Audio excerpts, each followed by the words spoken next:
I used to suffer from migraines. Not headaches, not bad headaches, not even severe headaches. Migraines. Shocking, excruciating, life-denying, throbbing, horrible migraines. The kind of pain that frequently made my eyes water, if not cry. The kind of pain that drove me to my bed, my place to hide away, to escape from the world and soak in the torment that was my regular migraine attack. My migraine history wasn't much different from many other people's. They started off bad, then over time they got worse. At first, they were throbbing pains on one side of my head. Sometimes they were not too awful. Occasionally they were manageable. As months and then years rolled by, they steadily worsened.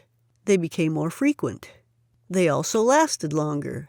When they first started, they'd be over by the next day. But they eventually ran into more than 2 days. And those 2-day migraine attacks disrupted so much in my life. As time wore on, my neck began to hurt. My sensitivity to light and noise became more acute. Originally, I would sleep the migraine out in my own bed. But as they worsened, even the slightest sound my partner made caused me pain. In the end, at the onset of a migraine, I had to retreat to our second bedroom, to be alone and away from everyone and everything. Another thing, I'd always felt nausea with my migraines, but that nausea eventually became actual vomiting. Nobody likes being sick, but I really, really hated it. Strangely, of all the horrible symptoms of my migraines, it's the fact that I'm no longer sick that makes me most happy. Migraines changed my life. As my migraines became worse, my life also changed as a result. At first, when they had been less severe, I had simply dealt with them as they arose. As the migraine wore on, I would shut myself away in our spare bedroom, close the door, pull the curtains, and almost literally hide under my duvet. I'd close my eyes and try to will the pain away. The onset of the migraine slowed me down. The migraine itself more or less rendered me useless, and the day or two afterward left me drained, sluggish, and deflated. Those headaches robbed me of 3 or 4 days of life. The things I couldn't do, the plans I had to suddenly cancel. But I quickly found it wasn't just the migraine itself that affected my life. The fear of them, the realization that they could hit me at any time, influenced so many of my plans and my actions. A simple example. I couldn't take a job where I had to be alert and on my toes all day, or where I would be dealing with customers. It had to be a job where, putting it bluntly, I could be quite ill from time to time, and then make up for the lost work hours in my own time. After all, who would hire me if my migraine actively hurt their business? The sheer unpredictability of my migraines made even the most ordinary things difficult. I could drive short distances, but longer distances always created a problem. What if I became ill at the other end of my journey? Who would I call to pick me up? And my car? My productivity, both in my personal and work life, was heavily knocked by my migraines. At times, I simply couldn't do a thing for myself or for anyone else. One of the worst things about migraines occurs when you're not even experiencing one. It's the fear of them, because just not knowing when to expect the next attack, wondering if a migraine will suddenly pop up and ruin a busy day at work, a trip to the cinema, or a social gathering with friends. The mental effort of dealing with background worries about when it will strike next was exhausting in itself. Those years of suffering migraines were difficult years indeed. I don't miss them. So many migraine remedies, but so little success. There are millions of migraine sufferers, and before I finally cured mine, I searched everywhere for some sort of relief. But although there's tons of information out there, I gradually realized it all pretty much falls into just 2 categories. Take meds, get treatment, medical stuff in other words. Avoid the triggers that turn on the migraine attack in the first place. There's a hierarchy of treatments, each one a step on from the previous one. There's lots to try, plenty to fail at, and of course an array of potential remedies to spend your money on. I tried plenty. I spent plenty of dollars, too. And no matter what I tried, there was always something else I could have a go at just around the corner. Not all doom and gloom? Of course, some medications do work, in some ways. There's so many variations of migraine sufferer, And with so many medications on the market, it's inevitable that sometimes the sufferer and a medication are just right for each other.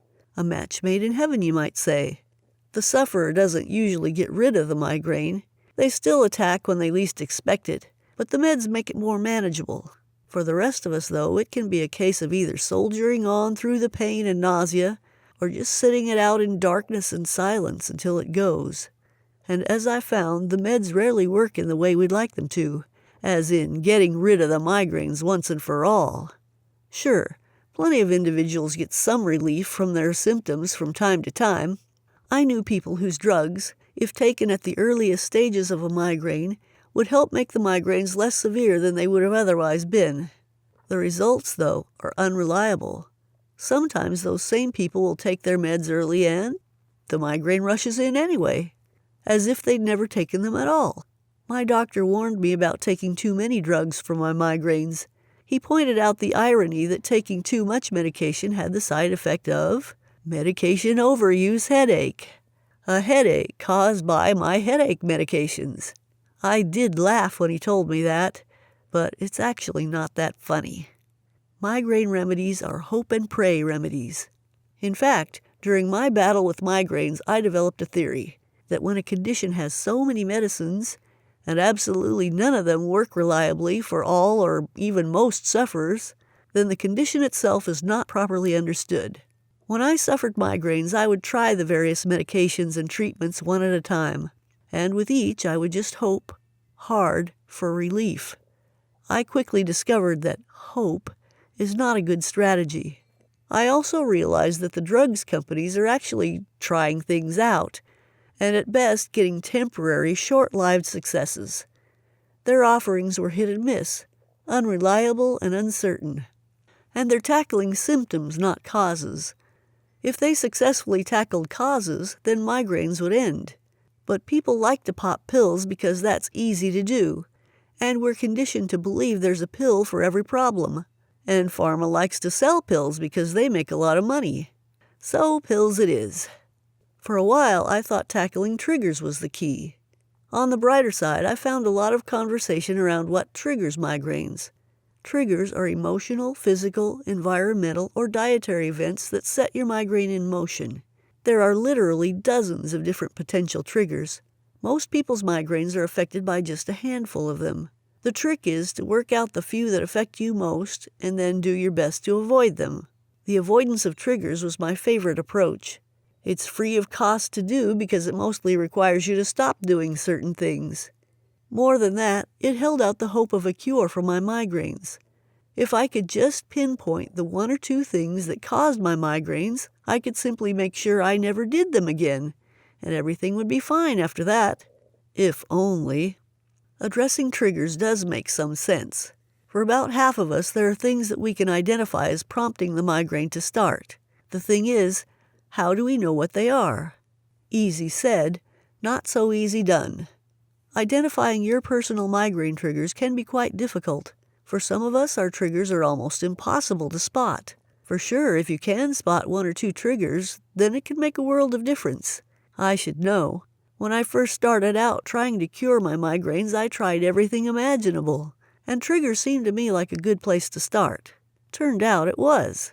I found a guide to triggers online, with some very helpful advice on how to spot and deal with my own. The guide was created by a gentleman by the name of Christian Goodman. I worked through his guide and two things happened. One, I realized I had a couple of primary triggers mostly around posture and stress. As triggers, these two are pretty difficult to address, especially the stress. But at least I knew. At least I had something I could do about my migraines. Two, I now had a tool I could use to reduce the effects of my migraines. True, I was never able to prevent them, but if I got things right, they were sometimes less intense. Given the awfulness of my migraines, anything was better than nothing. It was genuinely uplifting to suddenly have some control over what was happening to me, even if I couldn't actually stop it. But here's the thing. Managing triggers is very difficult. First, they're hard to identify, and I suspect that I still had one or two unidentified triggers for my own migraines. Often you think something is a trigger, but it isn't. It's actually just a symptom. Then some triggers are just very difficult to manage. If your trigger is in some of the food you eat, then if you're lucky enough to be able to identify that food, then you can simply stop eating it. It's more difficult if it's a whole food group, dairy, say, or wheat, but it's still doable. You can cut these things out. But what if your trigger is something harder to get a hold of, more difficult to properly address? Background stress, perhaps. Nervousness. Low mood. Energy loss. This kind of stuff is normal. It's part of everyday life. For everybody who has a job or a family, or a job and a family, for some people a level of anxiety or stress is just their normal default state. It's part of their makeup. For almost everyone, we find that such triggers are a common part of our lives at some point. Whenever things get tough, when we work harder than usual, or when we miss out on some sleep, that's when the trigger comes into play. Managing them is extremely difficult. But triggers are part of a dangerous migraine myth. The medical profession is united in one thing. They admit they don't properly understand the causes of migraines. Almost everything that's ever said about migraines in the medical press has nothing to do with curing the migraine itself. We talk about triggers, and managing them can help. We talk about meds. They're expensive but have some beneficial effects sometimes for some people. But meds deal with a migraine that's either about to happen or is in full flow. Meds are usually too late. And triggers, which are good to identify and are where most people's hopes lie, are not the actual cause of migraines. Let me repeat that, because too many people think that if they get rid of their migraine triggers, then they've tackled their migraine's cause. Triggers are not the cause of your migraines. Here's a way of thinking about this that makes it clear. Why can some people drink a bucket of coffee and feel nothing, while someone else drinks a cup and suffers 72 hours of migraine hell? How come Bob gets exhausted after a couple of stressful days at work but recovers after a good night's sleep, but John, who works with Bob and had exactly the same experiences, goes home to wild thumping head pains, ghastly light sensitivity, and vomiting? How come Bob is refreshed the next day while John has to shut himself away for 48 hours to cope with his blisteringly painful headaches? It can't be the triggers. Can it? Both had exactly the same experience at work. Both came home tired and stressed. So both had the same triggers. Yet one is fine the next day while the other has severe migraines. There must be something else at work here. If you read Christian Goodman's trigger guide that I mentioned a moment ago, you'd realize that migraine triggers are everywhere. They are food triggers, psychological triggers, dietary triggers, environmental triggers, endless triggers for migraines. Most of life is a migraine trigger. We all encounter migraine triggers almost every day of our lives. Yet only some of us actually get the migraines. I used to get migraines regularly. You still do, I'm guessing. But my sister doesn't get them. My best friends don't either. My boss never has a headache, let alone a migraine. They all experience many of these typical migraine triggers, though. Migraine triggers without the migraine. What on earth is going on here? The answer is this. The triggers aren't your migraines. They aren't even the cause of your migraines. If you think they are, then you've been duped. Consider this. The trigger is triggering something, isn't it? So if we address that something, aren't we getting to the root of the problem? I think so. Actually, no. I know so. Why do I say this with such certainty? Because I found out something a short while ago. Something that I was able to make use of to put paid completely to my migraines.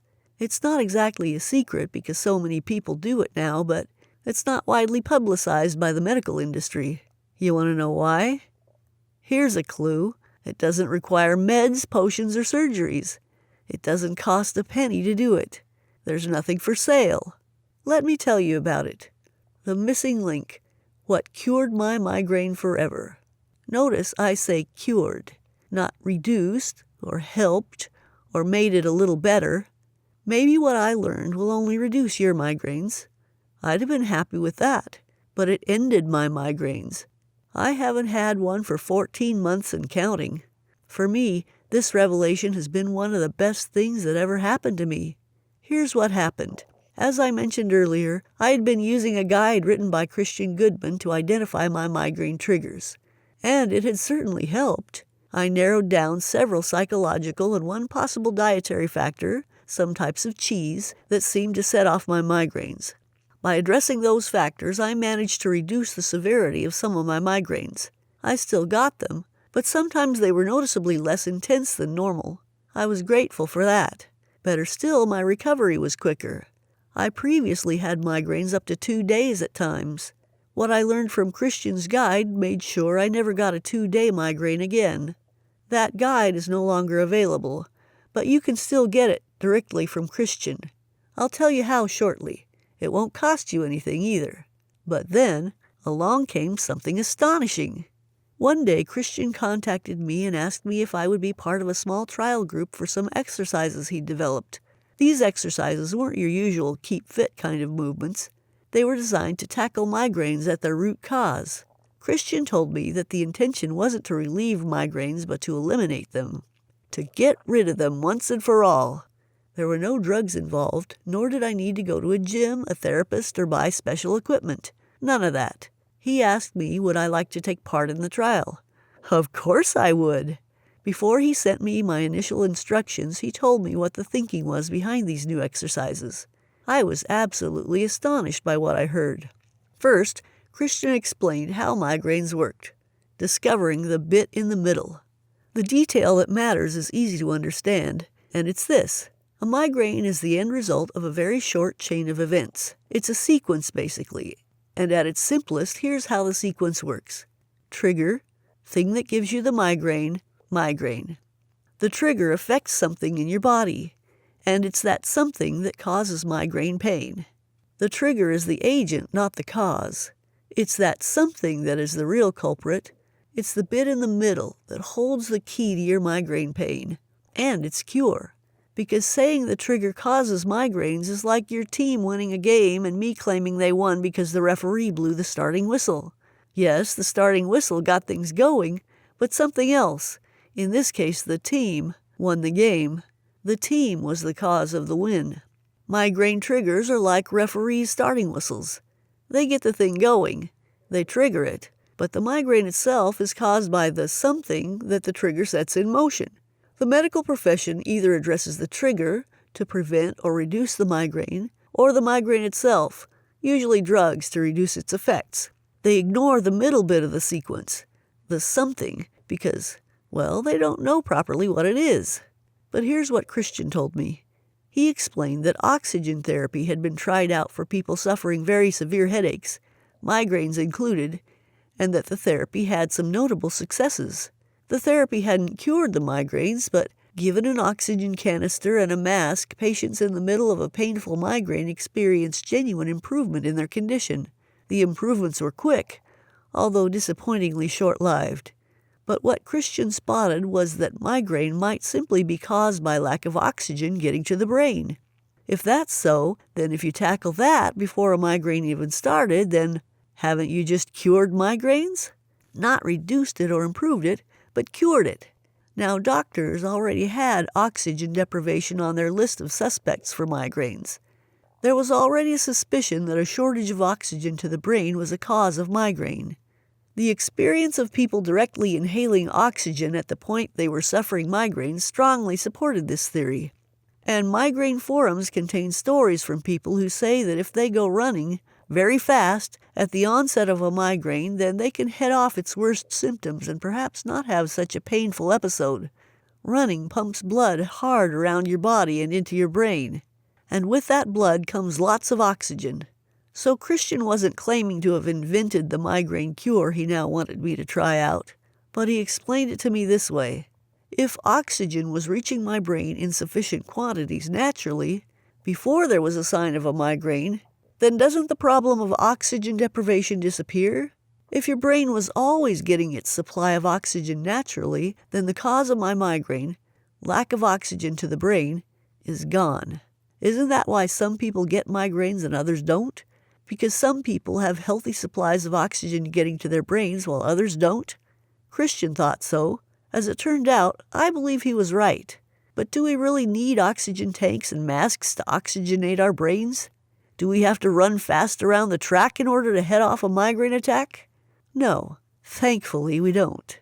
Sure, oxygen tanks and running are both ways of getting oxygen to the brain, but if the oxygen is already there, then they aren't needed. And that's where Christian's program comes in. Christian told me about the ways in which oxygen is prevented from properly reaching the brain in our everyday lives. He was surprised to discover that the causes of this are varied but well understood. There's no mystery to any of this. 2 + 2 = 4. All he did was link it together. If specialists suggest that migraine agony is caused by lack of oxygen to the brain, and the causes of lack of oxygen to the brain are pretty well understood, then doesn't solving the oxygen to the brain problem also cure migraines? Christian answered this with a yes, and his uniquely simple migraine program was born. And the program is indeed very straightforward. It's just a set of movements that you perform at home. I tried them out, all of them, and they worked. And here's how. So, how did they work? Was this some kind of magic? Some sort of secret exercise discovered by ancient wise men deep in some South American jungle? No, not at all. This is what I learned from Christian. Our brains need a lot of oxygen to function properly. Some 40% of our oxygen intake goes straight to the brain, or it does if you're healthy. Oxygen arrives at the brain in the same way that it arrives at any of our body's organs. It's carried there by our blood. Many leading migraine specialists believe that migraine headaches are caused by a restriction of the blood supply to the brain. Restrict blood to the brain and you've restricted oxygen to the brain too. Oxygen deprivation in the brain is a serious matter, and the body takes it very seriously indeed. It rushes blood to the brain, and so we experience a sudden and rapid increase in blood pressure inside the head. And that's where the pain comes from. It's as if your brain is literally swelling up against the inside of your skull trying to burst out, which I remember clearly as being my experience of migraine pain. Every pulse of my heart felt like a shock wave blasting through my skull, so painful that it made me wince. Specialists have known this all along. None of this is new. What Christian has done is simple but very, very effective. He's linked the medical facts and addressed the cause of the low oxygen. Again, low blood oxygen has a number of causes, most of which are fairly well understood.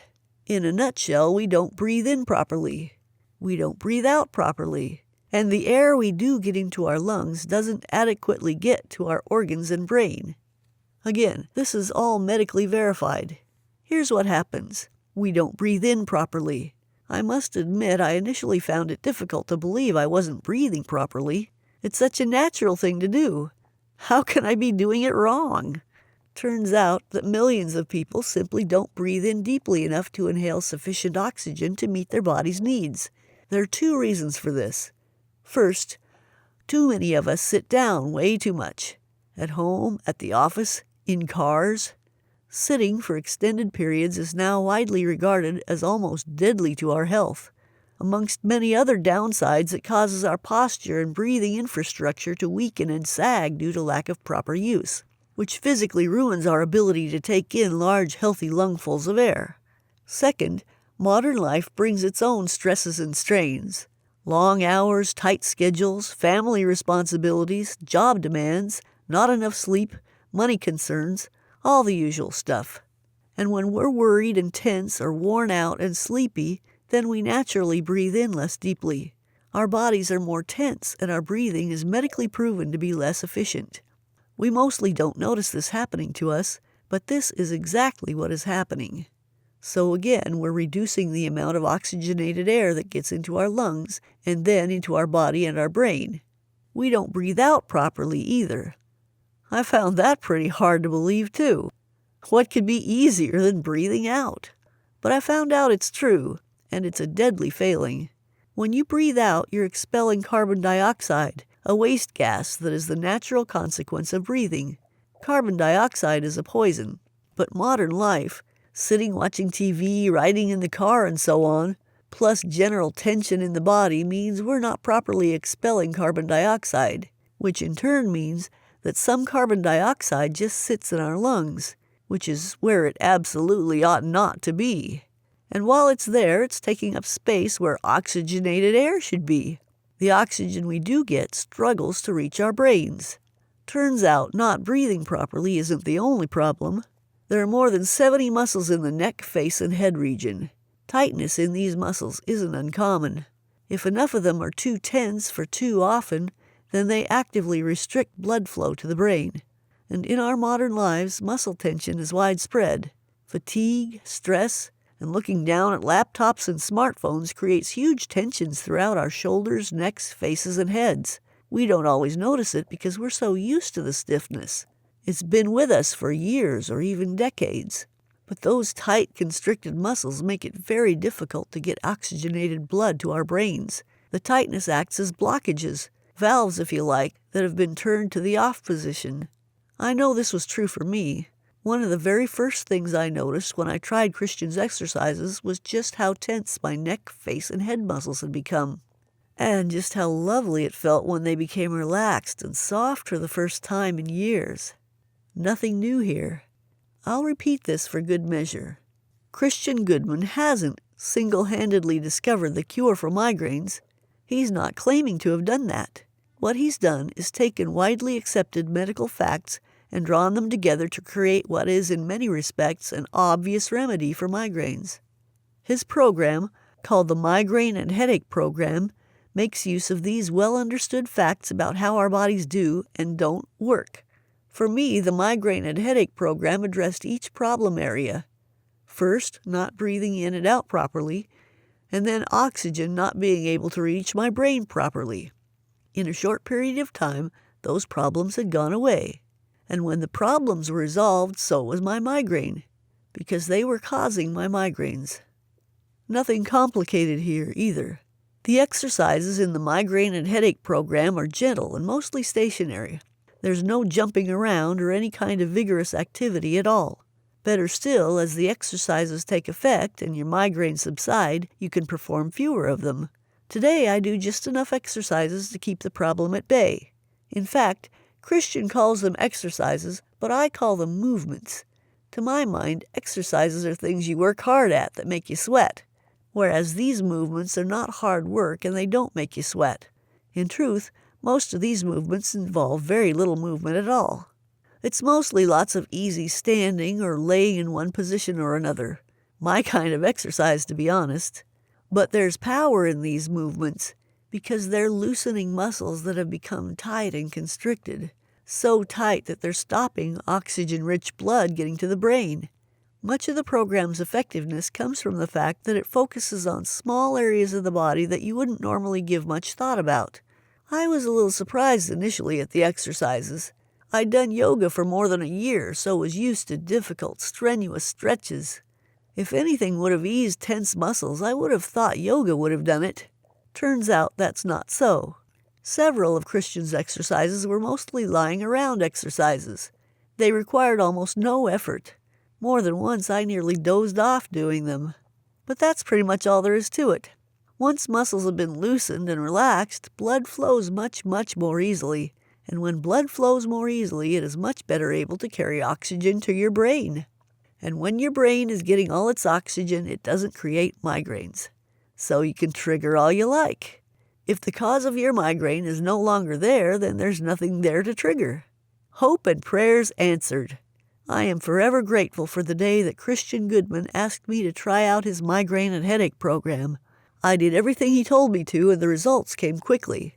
Migraines still occurred for a very short while, but the very first migraine after I started his program was noticeably less severe.